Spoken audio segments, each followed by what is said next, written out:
We're in the Destiny Global studio, and it's the 2nd of February 2021, and we have a very special guest with us today. But before I tell you anything, let me give you a few hints about the guest. He's an artist, he's a musician, he's a philosopher, he's also a storyteller, and sheer raconteur par excellence, I would say. And he's a very good friend. For a long time we've known each other. They have a saying, coming on the scene is easy, but staying on the scene is much more difficult. This gentleman has stayed on the scene for a long time. Welcome, Mr. Milton Godfrey. Thank you, sir. And Thank you for that great introduction. Thank you very much. You forgot that I was a playwright as well. Oh, my apologies, sir. A playwright as well. Always forgive me. Yeah. And what we would like to do, because this man has such a tapestry of things that surrounds him, we would like to look at his background and for him to share with us how he got to where he is today. Well, the journey started a long, long time ago. It started when I was about 7 or 8. Started writing bits of poetry, singing in the church. And by the time I was about 11 or 12, I started performing in Jamaica. So, there was a lot of opportunity to develop. I started writing poetry and some music, and I started playing music as well, From early? From very early. There's a guy that I knew, a guy called Bugsy, who taught me to play guitar, That's long before I came to England. But all I knew was a few chords. Right. So with what I had kind of developed through his teaching, I made good use of Caribbean songs because I grew up in the Mentor era, when long before ska and reggae music. But I was listening to other kinds of music as well. I was doing gospel, listening to gospel music. I was listening to blues and jazz. That's in the 50s. So you grew up in the church? No, I didn't grow up in the church, but as Jamaicans in the Caribbean, you're forced to go to church. You can't Put on your Sunday best. Put on your Sunday best and your best voice and your best behavior as well. So, Mom is watching you and the rest of the people. Well, in fact, I was with my uncle because my mother was in England then, but I was living with my uncle. But people in the country, they want to make sure that you conform to the situation. You can't argue and say, I'm going to church or No, you can't. You've got to behave correctly. So with all that experience, in music and poetry and literature, I started to find my own direction. Mind you, of course, I had read all the British classics. Yeah, the Shakespeare and Keats, T.S. Eliot, Shelley. Yeah. No, I didn't read Eliot. Chaucer. Yeah, Geoffrey Chaucer.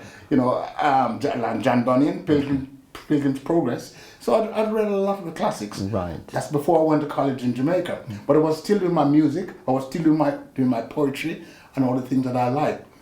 I want you to tell us about your college days too as well, because as a Clarendonian, and Kingston College, we in competition with each other. But however, I know you're a Clarendonian, so you must have been a very astute scholar. Yeah, well, my student days really started in Trenchtown School. Okay. I went to Trenchtown School in 1951 when there was a Hurricane Charlie. I don't know if you remember that, where you were born. But if you can check the records, you'll see that, I'm telling you. I've heard about it. So from Trenchtown School, I went to Denham Town School, I went to Aspet Street School, and then I went to Marcus Garvey School. And when my mom came here in 1955, I went to the country to live with my uncle. They usually do that sometime. You leave from Kingston and go back to the country.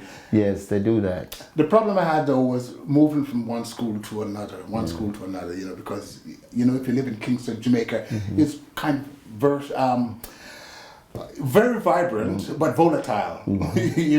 So moving addresses and moving to school was one of the experiences that I had to kind of endure.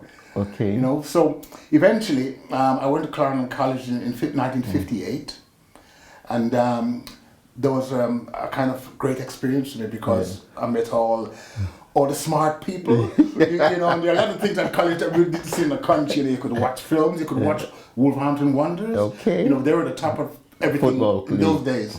So that was a great experience for me. And then I started doing a bit of athletics, you know, and I came to England in 1960. And 2 years after I came to England, I went to college for a year, and I joined the army. So Clarendon College set you in good stead. Oh yeah. Because I know those early days are good preparation for anything.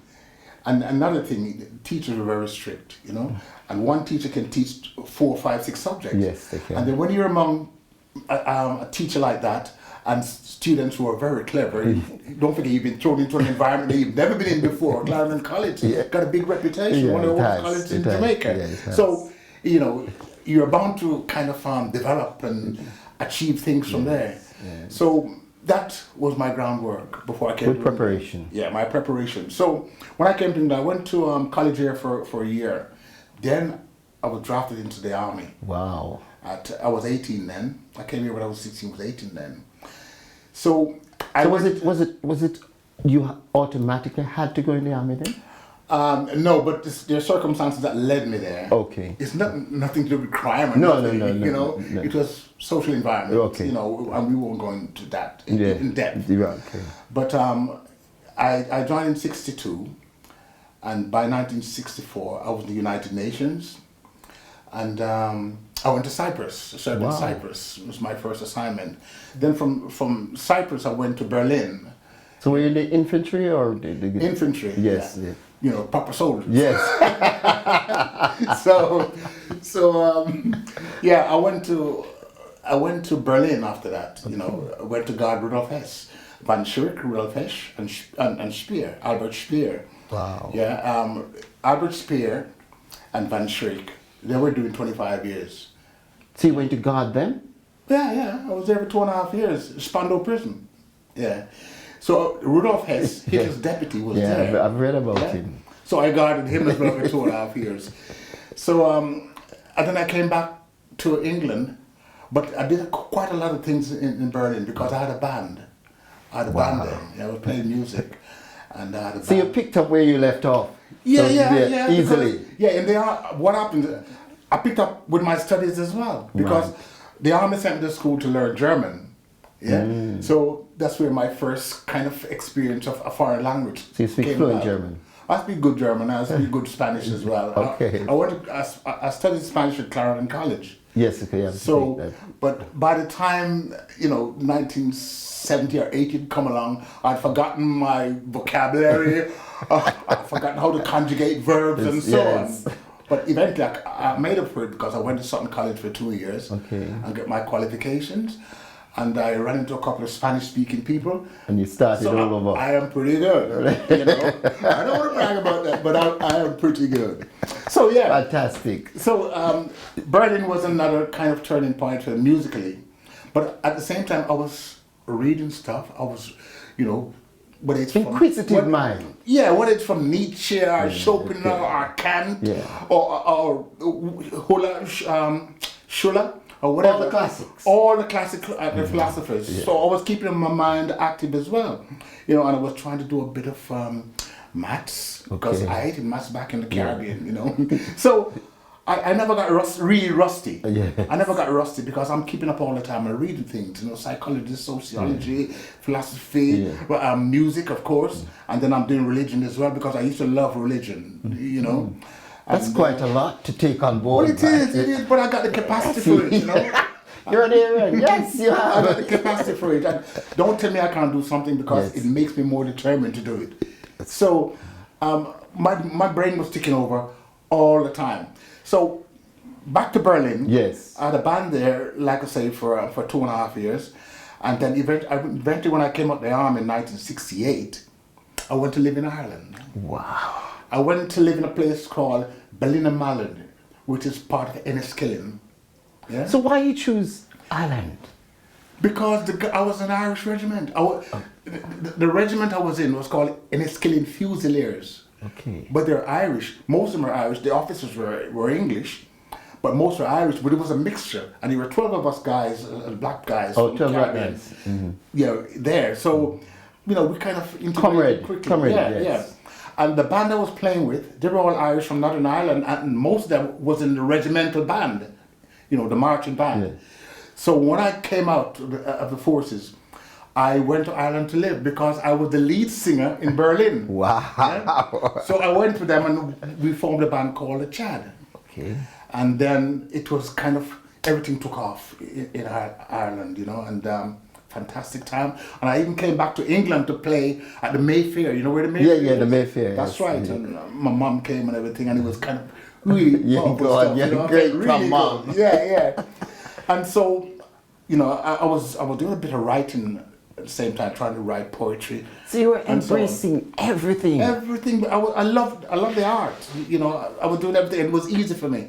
Learning the guitar, learning to sing, because I am a singer first, more than the guitarist or pianist. So, I kind of embraced all of it because it gave me pleasure, and I thought I was good at it. I was a good singer. I was a good thinker. My mind was very active. Yes, ticking. So I had nothing to regret or fear. We all have ups and downs. Indeed, Indeed, but as far as regrets are concerned, if I look back, the good times are better than the bad times. So I just push regrets to the side. So after you in Ireland, you formed a band, and the band is doing well. So, and then you came to England to do a show. Your mom was there. Yeah. How did you sort of moved on from there? Because I know where I met you and I know how we met. So just to give us a bit more, because it's very exciting and it's a lot of knowledge that the public would like to know. I did several jobs. I worked for Julian Hodge, insurance company brokers then. I had a boutique with a guy called Randolph Pemberton. We had it in Dudley Road next to the Yorkshire Grey Pub. I don't know if you know where the Yorkshire Grey Pub is. Yes. And I was doing little bits and pieces, trying to find my way. And still writing. And yeah. When I came back to England in 1972. Yeah, don't forget, I came out there in 68, yes, went to Ireland about 69, came back in 1972. I'm still trying to find my way. Yes. Because when you come out the army, you're disorientated. You go in at 18, everything's provided for you. Uniformly. Yeah, what I mean is, because you don't have any responsibility except be a soldier. Yes. Everything's prepared for you. When you come out, don't forget, I went in as an 18-year-old boy. Yes. So when you come out, you don't know where you are initially, the first 2-3 years. Disorientation. You're thinking, do I go back in? Do I, I got to go back to college. I got to study. I got to do all these things. I got to catch up. You got to find your way. That's right, because from 60 until about 72, 73, I didn't have any, I would go to college or nothing. I was just trying to find my way and try to live and try to cope with the new environment I'm in. Yeah. But time move on. Well, yes, I moved on. I moved on quite a lot. Then what happened was I started playing music again because I hadn't played until when I came back from Ireland. I hadn't played anything. There was no outlet for me to play. I'm not a reggae musician. Right. Nothing wrong with a reggae musician. Right. But I embrace a lot of different styles: blues, jazz, Caribbean folk, which is the mento, and the traditional stuff by Louise Bennett, and the digging songs and the working songs. All that churned in my head, and I didn't have an outlet for it. So in '79, I came to the Cultural Center, and I met Vanley Burke, a couple of other guys who were prominent, Derek Henderson, who was an athlete, and then he became an important factor in the Wolverhampton government at a later date. So this is the culture club that embraces the Culture Center. The Culture Center. That's at the corner of Hampstead Road. Okay. Yeah, and I met a lot of artists there who were trying to find their way. So I just jumped in, and I started writing poetry. But I set my stuff away. Stuff wasn't getting published. I'm wondering, wait a minute. Then I met a guy from Oxford called Don Newton, and Don Newton started telling me tricks about writing, how to hold the audience, how to make them believe, and how to let them continue to want to read or watch what you develop, And then before long, I met James Berry, John Agard. Okay. James Berry, very famous poet from back home. Okay. John Agard, very famous from Guyana. Okay. I met those guys and I started to link with them. My writing improved. Developed. Yes, I'm getting published now. Then I moved on. I said, you know what? I'm going to start writing plays. So I start, because I'm good with characters and so on, I can develop my characters easy. Yeah. So I put on a play called Education. You just felt bold and audacious to do this. Yes, and when people start to write and play music, they want to be on my side. Okay. You know?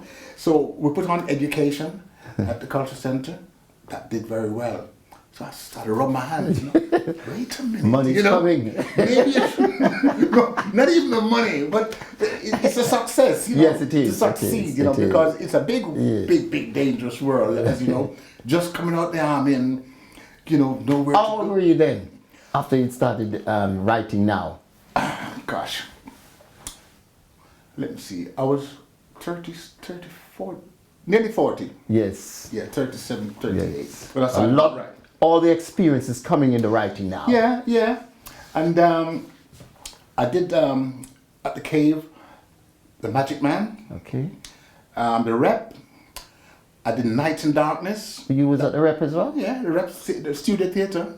Yeah, Night and Darkness. And I started acting as well. So, the first thing You're a true area. the first piece of acting I did was a guy called Jimmy Rand from London, his play. Okay. Yeah, I was a man from Haiti, you know, who were working with the Orishas and so on, and, you know, saying rituals and all that. I think I did very well. It was at the Library Theatre. Wow. Yeah. After that, So you're moving on now at great speed. At great speed, and nothing's gonna stop me. You know. So I got very brave now, and I started writing short stories as well. Okay. So I picked in about 4 or 5 magazines in London, and they started accepting my stuff. See your characters. Where did your characters come from? Most of them here, because I've got imagination. You know, Okay. I've got a lot of imagination. I don't. You know, some people take time to work out things. No, it's coming so fast that I can't stop it. And I've got to get it out. So you've got a pen and a paper always. Always on the typewriter. Yeah. Okay. You Those know, days. Yeah. So I couldn't stop it, and the more it came out, you know, it's the more I produced. Yes. And before long, I had another play at the Cave. Yeah. Called Reflections of a Journey. That was done at the Town Hall. That's 1989. Mm-hmm. And there was a lot of people there. No artist in the community has ever had so many people on the show before. Yeah, Town Hall. Right. Next thing was I went to the Jamaican National Pantomime. Right. Barbara Glowden play The Pirate Princess, which is about John Rackham, who was from Liverpool. Rackham was a pirate, from Liverpool, and he wanted to go to Jamaica to kind of overthrow the government and take Jamaica. You know, there were a lot of pirates in Jamaica from the 17th century. Henry Morgan, you know, Raleigh, you know, and so on. And the others are called sea dogs, you know, privateers. So, I did that play, my name was Seaside Harry, one of the main characters, and we did it at the West End. So your plays have taken off. That's not my play. It's Barbara Glowden's play. Okay, but you've acted in it. But my stuff is going on at the same time. Okay. Now, that took me to the Glyndebourne Festival Opera, which is in Lewis, right?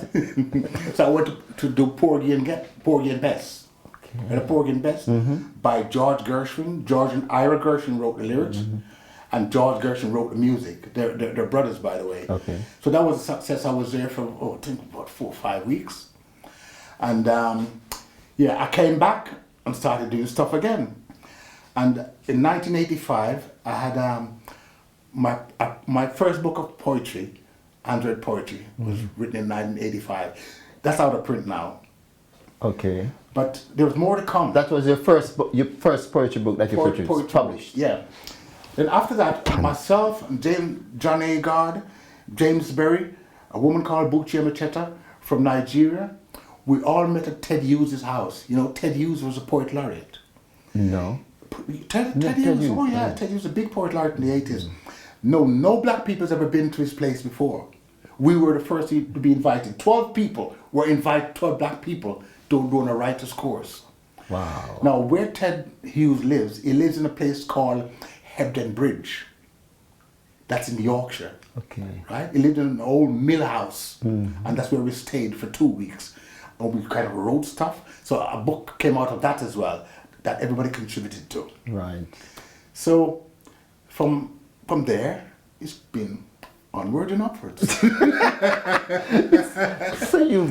there's a lot you've packed in that really it's a short space of time, really, coming from the army, 18 and even 34, because I'm calculating the years, to pack so many things in and don't overlap them or don't give up on any of them, because a lot of people, they give up on certain things if they have such a repertoire, don't they? They just give up and say, no, I'll play the piano instead of the guitar. But you embrace all of them. There are lots more. We're coming to that. Because I was performing as well, you see, as a musician, right? And then I went to Banner Theatre. Banner Theatre used to be in Lazelle Road, right? They called me to set up a new theatre for young people, and they made me the director. Okay. So I set up Android Community Theatre, which eventually went to Muhammad Ali Center.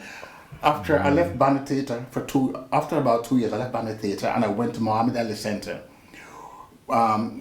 When James Hunt was there. James Hunt, yes. Councillor James Hunt, he was running then. I could recall. And there I put on a couple of plays. Andy Hamilton, the musician, played Andy Hamilton, yes, and all Andy. those guys. And kept touring, kept going everywhere. People keep calling me, you know, because I was the only one doing the kind of guitar style that they never heard anybody playing blues, no black man playing blues before. It's got an right? unusual style. And playing Caribbean. So really I became very popular. So I started working with black voices in school, doing African Caribbean poetry and literature. And in between, I was working with some guys from South Africa on a play called Pula Imbumba. Rain and Peace. Pula Imbumba. Rain and Peace. So they eventually went to Edinburgh Festival and won a Fringe Award. Wow. So, you know, so much things were happening. There's no time to rest here. And I was having fun too. You know? That comes into the picture. Yeah. But I had nice people around me, you know. I had lovely people around me. And everybody, there was a lot of energy. It wasn't just my energy alone. The African guy brought energy there. The dancers who were based at the Culture Center, they had their own energy. So there's a lot of conglomeration of things with people with different artistic interests. When we move on, it seems so much even to take on. Even we hearing about it, it seems incomprehensible, isn't it? And to see that you've done it and participated in it. So how did you come? Because I know you've got books out as well. I know you keep telling me about the books. Okay. The latest one published last week was Inside Looking Out, which is a collection of short stories and poetry. The one that was sent to my editor recently is called In Danger of Being Afraid. Wow. That's what a a title. That's a novel set in Jamaica, England, and Berlin. You know, and Could you tell us the title again? In Danger of Being Afraid. So look out for that. Yes, that's a good title. Where do you find the time to write? I mean, how do you, because I know you're still playing music, you know, and you've taught a lot of people to play the guitars as well. Where do you find time? How much time do you put aside for writing? It depends. It depends on what moves me and how interesting the story is and how gripping it is.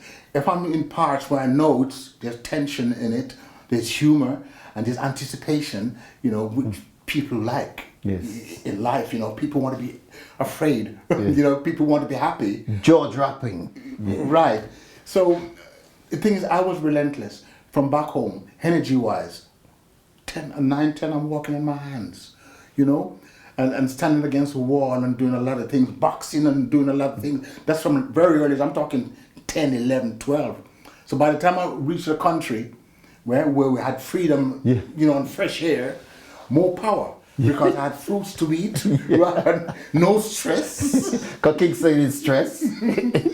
No time for stress in the country because there's so many things to do, you know. The bush is there, fruits are there, everything's there, you know. So no time to get bored. So your power develop, your strength develop, you believe in yourself, you know. And self-belief is very important, because no matter if people put you down, forget about them.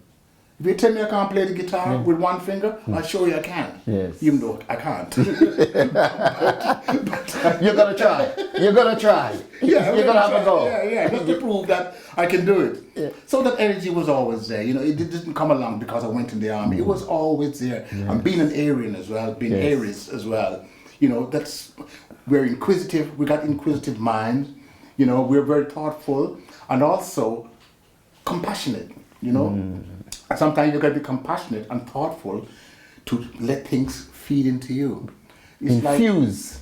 Right. It's like, you know, some people look outside and they only see a ball in there. But I look outside and I can see different things. Yeah. I see the trees because my powers of observation has been developed over the years.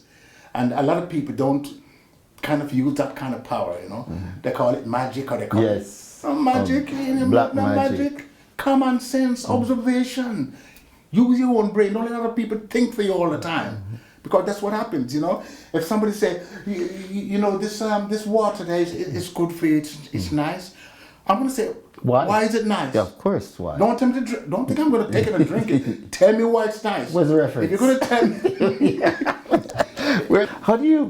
How do you view what is happening now politically, especially if we look towards America, the thing with Donald Trump? I know he's just come out, but I want to just go back a bit about the situation with him. What is your view on Donald Trump? Well, let's go behind Donald Trump. Okay. Let's go a little bit further. Okay. You see, America has always had two main stains. The first one is violence. Second one is racism. Right? And that stain is going to stay with them forever. I mean, I hope it doesn't, but this is my prediction. I'm no prophet, but by observation and by experience, I've watched since the 50s what's gone on in America. I'm not going to denigrate them, but I'm just going to try and point out why I think the problem is not going to go away now. Because you did say, quite even a few weeks before Donald Trump came out, you did send me some information in relation to the subject, even what we're discussing now. Correct. So you have the authority then to speak about it, and you know, so please. Yeah, I told a lot of people that this will happen because the calm of Obama was swept away. A man came in with radical ideas, radically dangerous ideas, right? To ignite the flames of hatred and keep reinforcing it. And everybody's afraid to say anything to him because they will get sacked. The man thinks he's in The Apprentice. So what happens when you allow somebody to run away with a situation like that and try to destroy democracy, try to murder people in the street? Well, blacks were being murdered anyway from time immemorial. And the George Floyd situation, you know, was a lynching. Was a crucifixion as far as I'm concerned, you know, because you cannot stay on a man's neck like that 8-9 minutes. The whole world is watching. And do nothing about it. And nobody's doing anything. And then you release the guys on bail. Sorry if that was Jamaica. Sorry for him. Yes. I say no more. We will say no more. Sorry for him. and the situation even with Donald Trump just the other day, when he lost the election and didn't want to come out, and what happened in Capitol Hill. I mean, how do we look at that situation? If it was black people or any other ethnic people there, how do we see that? They would have been shot to pieces. There's no question in my mind, because it's happened before.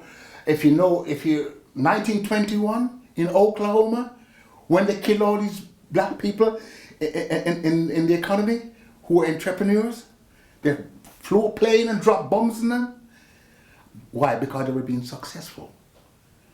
And there's no question in my mind that this is a recurrent situation. Anytime you try to lift your head up as a black person, not only in America, everywhere, it seems that there's a conspiracy between everybody. It's not expressed, it's implied.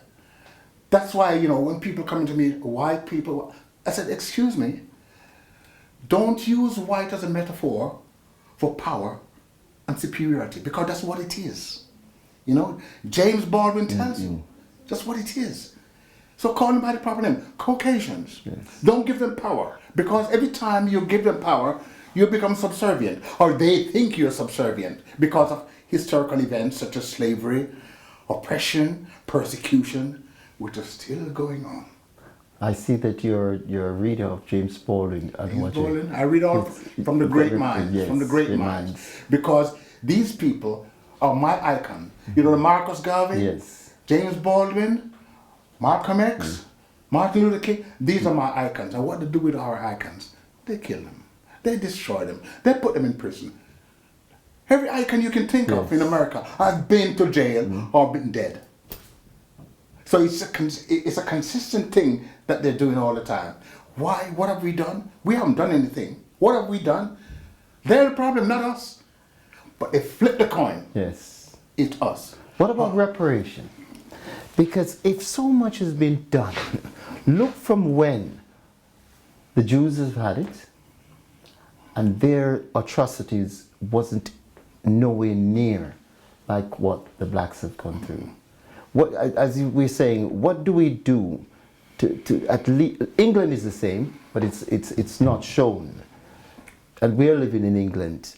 I mean, we don't hold any position, because I can't see any black people who's maybe 1% of them was reached anywhere in England too.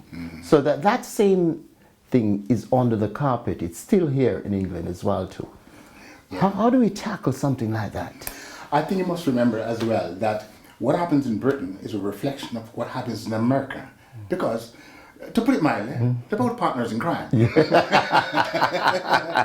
You know? Yeah. I mean, they'll agree with me if I said that. But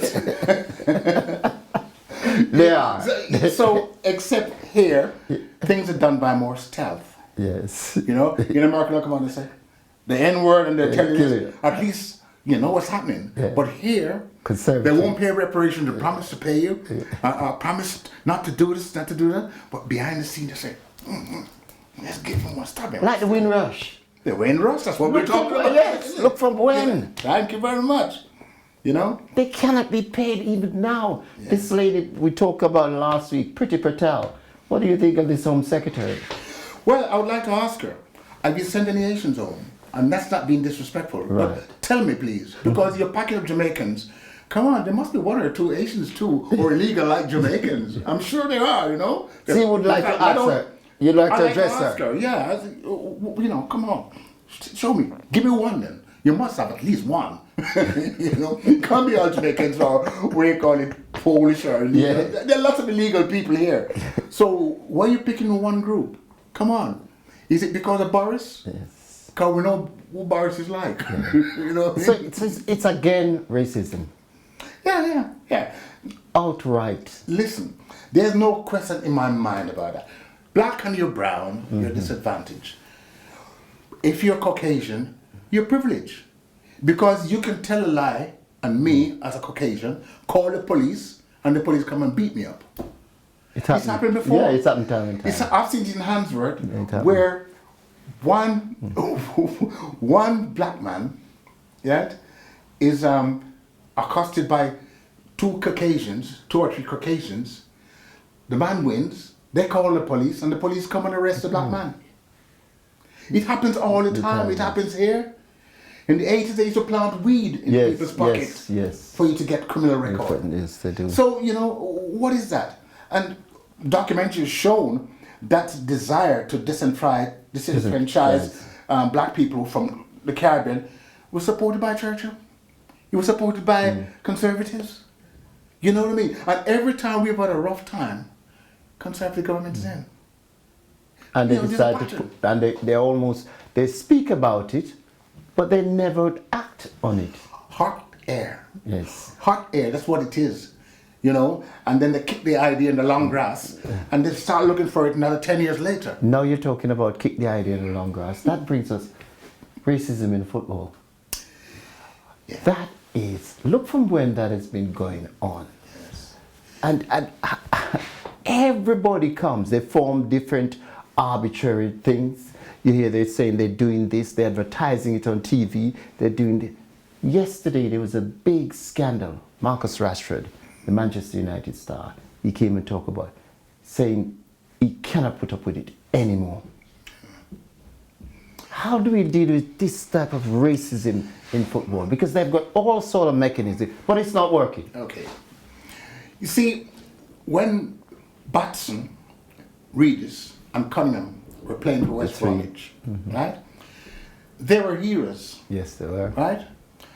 But then, when they left, or when things started to go wrong in the club, they get blamed. Now, any other black person that comes in gets the brunt of that. It happens in cricket as well. It happened to Lewis, you know. I don't know if you remember Lewis, the fast bowler. Yes, Carl. No, yes, Lewis. Yes. Okay. Yes. So it's a constant pressure on you all the time. You can't make any mistakes. Even if you're working in an environment where all Europeans and you're there alone, you can't make any mistake. People are just waiting for you to make a mistake. It might be the smallest amount of mistake, but those with anger and hatred and racism in their heart. Bigotry. Talk about racism in the football situation. Now, I hear government saying, oh, we're going to kick it out. Yes, we're going kick that. Excuse me. Kick it out of your institutions, right? Because how institutions behave with us, or governments behave with us, will be reflected on the other people. It's a mirror image. They'll take their shot too. It's a mirror You know, image. so don't come tell me, kick it out of football. Kick it out of the institutions that you hold, and then the rest will filter down to the people. Kick it out of the government at top, and stop talking hostile arguments about us, and then it'll all calm down. But there's always somebody cranking it up, like in America.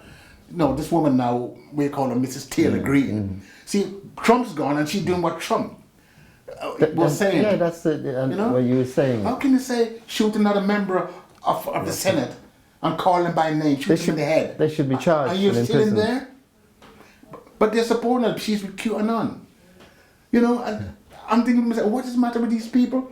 Can't they see that you're heading for trouble? You're destroying the country. And they're still going. And they're still going. But you see, when the Civil War breaks, if it breaks, I'm going to see what they're going to do. Because those little guys with their little guns, right, it ain't going to work. Because the soldiers, the Panthers over there, will fight with the soldiers. They're not going to fight in the street. No, the soldiers are going to fight the what do you call it, supremacists. And the black soldiers, the black ex-soldiers will fight with the American army. Right. Because everybody wants to get rid of these stupid people, semi-literate people. Because they are, well, I would say they are illiterate. They are illiterate. Because if everybody agrees that the man's won the election, and a handful of you say, no, he didn't, what is the matter with you? The evidence is there. Yeah, it's democratic. It's just, no other president has ever done this. Exactly. So, I mean, they need to get their house in order over there. This over here need to get their house in order too. Because it ain't, the thing is, since Floyd and the COVID, things have changed. They don't think things have changed. Things have changed. It's not going to go back to where it was. That's a next good point that we wanted to bring into our COVID. What do you think? Do you think people are saying they're going to have these injections, these vaccines? But a lot of black people are very skeptical of it. I am. And the evidence which is shown, there's no evidence to show that this thing is going to cure. Right. So how do we now look at the vaccine even from them? Because it could be something that they've planned. Of course. Now, if a religious person might say karma, in other words, you have all done wickedness and it's catching up with you. Now, unfortunately, a lot of people don't believe in karma. But you see, Newton, he brought a Western philosophy here. He says for every action, there's a reaction. There's a reaction. That's karma. You know? But You can't do something and don't expect nothing to come of it. True. So he's brought it out in plain language, you know, in scientific language, you know. Inertia means if you push something like that, it's gonna react. Yeah. Well, as far as I'm concerned with this COVID, I think the Creator is balancing things out. Okay. And he's punishing those who have been committing atrocities and never got punished. He's leveled out the playing field. Let everybody get a touch of it now, right? It's unfortunate that a lot of black and brown people die from COVID, and it's not that it's more contagious to us. It's that the environment we live in. In America, for example, there's no Medicare for them, Right. so you can't go to the doctor. So it doesn't mean that we're more infectious with it. But I think as well that sometimes a lot of the report is manipulated. It's manipulated by government. They're politicizing it. Because if you remember last year, they eventually said that 7,000 people didn't die from COVID. So they were correcting themselves. They do it to create a climate of fear, right? To make you conform, right? To subdue you. And now they're saying over 100,000 people have died. Okay. The thing is though, in an ordinary flu situation, right? Every year 1,000 people die, whether it's COVID or not. Yes, anyway. Yeah? So if that's the case, you don't lock down the whole place because there's a flu virus. Understand what I mean? This lockdown is partially, I'm not saying it's not necessary, Right. but behind the thinking is some form of control. People are wearing masks in the fresh air now. Would you believe it? In the fresh air. How can you People breathe? have got their masks on because they've become so accustomed and they're afraid. The police are on the streets now kind of wanting to lock you up or wanting to do £500 something. fine. It's a £500 Exactly. fine. Now. So what is this? They're monitorizing this thing now. But it's almost It's a like a tax. dictatorship now. And it's a tax. And a police state. Yeah, it is. Margaret Thatcher made a police Yes. state. We used to call them stormtroopers. Yeah. So really, it's been coming a long time. It's been coming a long time. And look, they're armed to the teeth now. Yeah, they are. If you go out and throw a petrol bomb now, you're getting shot. You know that? You're getting shot now. I mean, the guy who pointed finger at the helicopter and did 35 years for it. You know? We're becoming draconian with our sentencing. We're taking up the American standard now. Give the man 375. 375 years? Yeah, for what? Some people don't even live 75 years. You give the man 375 years? What stupidity is that? What kind of stupidity? No, so their rationale has been kind of sunk in the depths of their depravity. So the COVID is a conspiracy from what we can see. There's a lot of conspiracy behind it. Yes. But I think that the creator is behind this, you know, because nature balances things out. You can't keep, misaligning things and don't think nature or something is going to interfere with it to balance the situation. It's like the earth. Look at the earth. Climate warming, warming. He's destroying everybody, and people like Trump said, oh, it's a hoax. It's a hoax. What an idiot. Yeah. You can see it. The ice cap's falling down. People are getting flooded out. You know, it's happening in England now, not only in Bangladesh. Remember, it's happening in Bangladesh and places like that. From a religious point of view as well, how did you, I mean, a lot of religion people is looking at it and they're taking it in and believing in it as well. How do you see the public should look at it if they're going to look at it from a religious point of view? See, religion is a double-edged sword because if you look at all the denominations, right, they've claimed that they found the truth. And they're still fighting over what's the truth. So, I mean, nobody's found it. You see, they're all fighting about it and killing each other too. Yes. And don't forget as well, a lot of people have died in the cause of religion. Muslims, Christians, from all sides of life. Which is madness. Yes, you can't say you're serving the Creator, you're going to kill your virgin because you don't like what he said, or you don't like his face or the color of his skin. You're just as bad.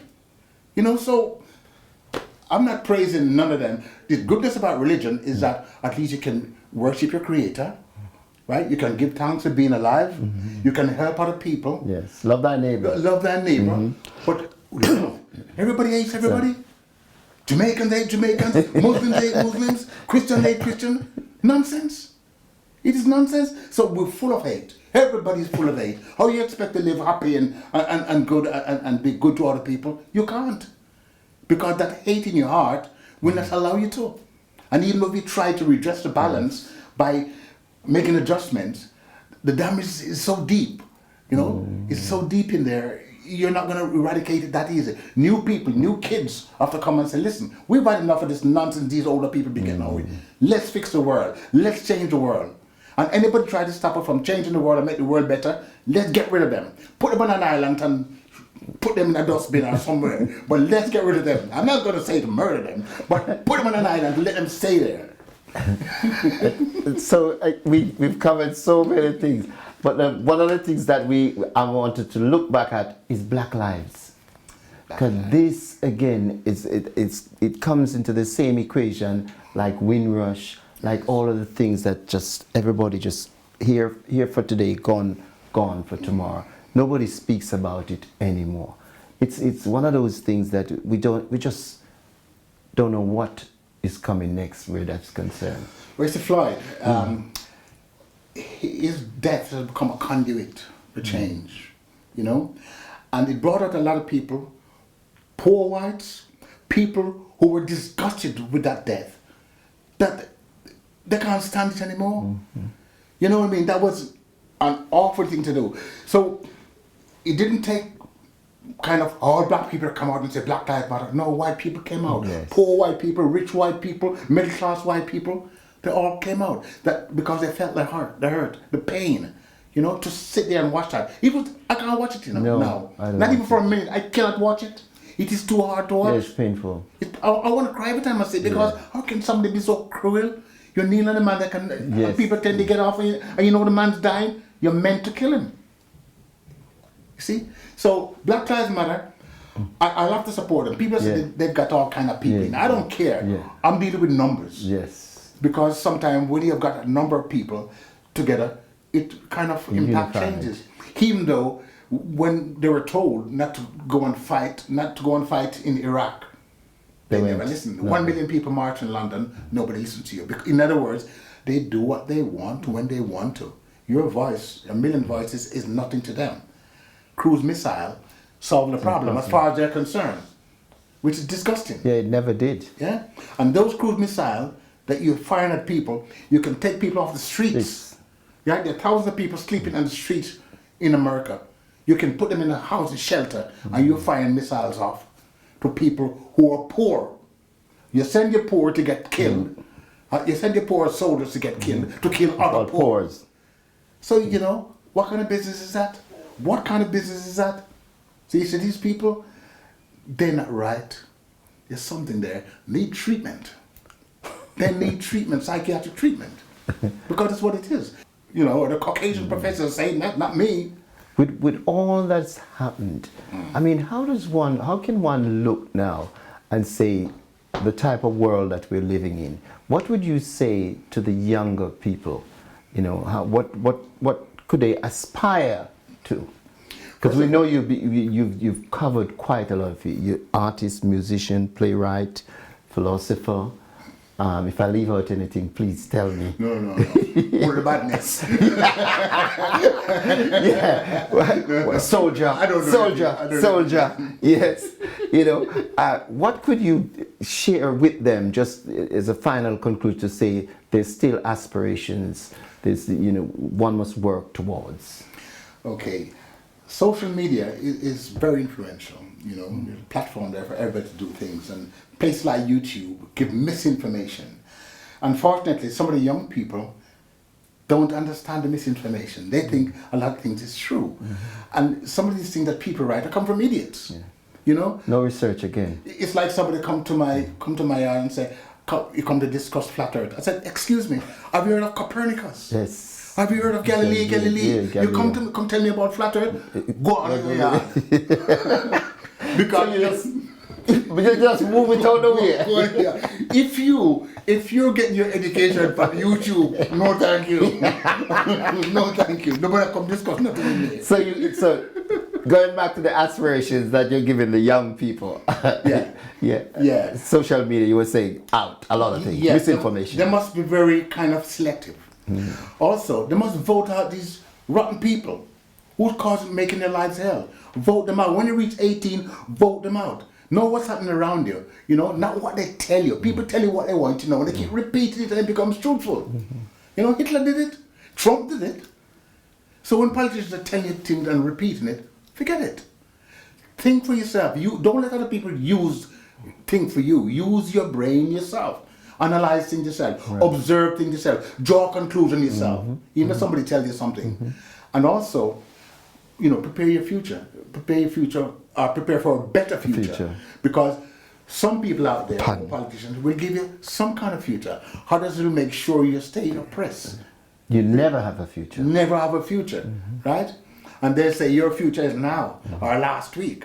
There's none for you later, you know, because we hold the fort and we are running things. And just behave yourself, or we'll lock you up, or we'll give you the needle. And then you'll be running around dribbling. Because it happens. It happens.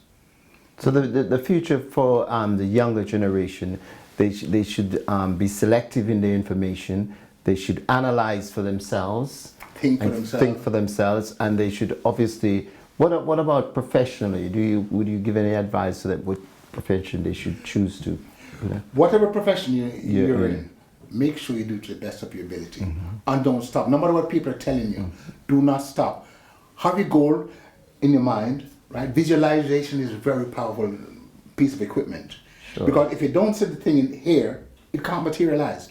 It's like an architect. You see, this building here was done by an architect. He saw it all, put it in the paper. Right. And it came to fruition. So they've got to have the imagination and the will to achieve what they want to, regardless of what people say, and vote for the right person who's going to help you. Be unstoppable. Unstoppable. On that note, Mr. Milton Godfrey, it was a pleasure having you here. We must meet again. Thank you.